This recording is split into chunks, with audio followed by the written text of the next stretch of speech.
کہ قیامت کے دن اعمال کو تولا جائے گا. اللہ کو تو یہ کہنا چاہیے تھا کہ قیامت کے دن اعمال کو گنا جائے گا. بھلا وہ کیسا ترازو ہے جس پر انسان کے اعمال کے اجر و ثواب کو تولا جا سکے؟ فرمایا ہوشیار ہو جاؤ. وہ ترازو اور میزان جس پر قیامت کے دن تمام انسانوں کے اعمال کے اجر و ثواب کو تولا جائے گا وہ ہم محمد و آل محمد کی ولایت کا میزان ہے. اگر ولایت ہے تو عمل قبول کر دیا جائے گا ورنہ رد کر دیا جائے گا. کہ اچھا کیا بات ہے، کیا وجہ ہے کہ آپ کے شیعہ، آپ کے ولایت کے ماننے والے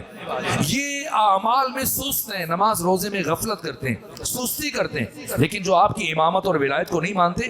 یہ بڑی باقاعدگی سے منظم انداز میں وقت پر اعمال کو بجا لاتے ہیں. تو اس کی وجہ کیا؟ امام نے فرمایا کہ ابلیس نے ہمارے شیعوں کو عقیدے میں گمراہ کرنے کی کوشش کی، ناکام ہو گیا. پھر اس نے آ کر سارا زور ان کے عمل پر صرف کیا، جس کی وجہ سے عمل میں آ کر ان سے سستی ہو جاتی ہے. لیکن ہمارے دشمنوں کو عقیدے میں گمراہ کرنے کے بعد چھوڑ دیا کہ اب عمل میں لگے رہو، یہ عمل کون سا تمہیں کوئی فائدہ پہنچا دے گا. کہ یہ سید ہونا کون سی بڑی بات ہے، اولاد فاطمہ ہونا یہ کون سا بڑا شرف ہے. امام نے فرمایا کیا یہ شرف کم ہے کہ ہر ایک ہمارے نسب میں شامل ہونے کی کوشش کرتا ہے لیکن ہم کسی کے نسب میں شامل ہونے کی کوشش نہیں کرتے. 40 سوال پوچھے اس نے اور امام نے 40 سوالوں کے جواب دیے. ہر جواب میں نے چونکہ اختصار سے کام لیا، علماء بصرہ کا نظریہ بیان کیا، علماء حجاز کا نظریہ بیان کیا، علماء کوفہ کا نظریہ بیان کیا، پھر قرآن و سنت سے اپنا نقطہ نظر بیان کیا. جب 40 سوالوں کے برجستہ جواب ابو حنیفہ نے سنے، ایک مرتبہ اٹھ کر کھڑا ہوا. یہ بھی بھول گیا کس نے بلایا، یہ بھی بھول گیا کس نے بلایا، یہ بھی بھول گیا کہ بعد میں میرے ساتھ کیا سلوک ہو سکتا ہے. ایک مرتبہ فرط جذبات کے عالم میں اٹھ کے کھڑا ہوا اور کھڑے ہونے کے بعد یہ تاریخی جملہ کا جسے محدثین اور مورخین نے اپنی کتابوں میں درج کیا. ایک مرتبہ منصور دمانکی کے دربار میں اٹھے امام اعظم ابو حنیفہ اور اٹھ کر یہ جملہ کہا، اے امام جعفر صادق، آج ابو حنیفہ نعمان بن ثابت منصور دمانقی کے دربار میں کھڑے ہو کر یہ اعلان کر کے جا رہا ہے کہ چشم فلک نے پوری کائنات میں، آسمان کی آنکھ نے پوری کائنات میں جعفر صادق سے بڑا عالم نہیں دیکھا ہے.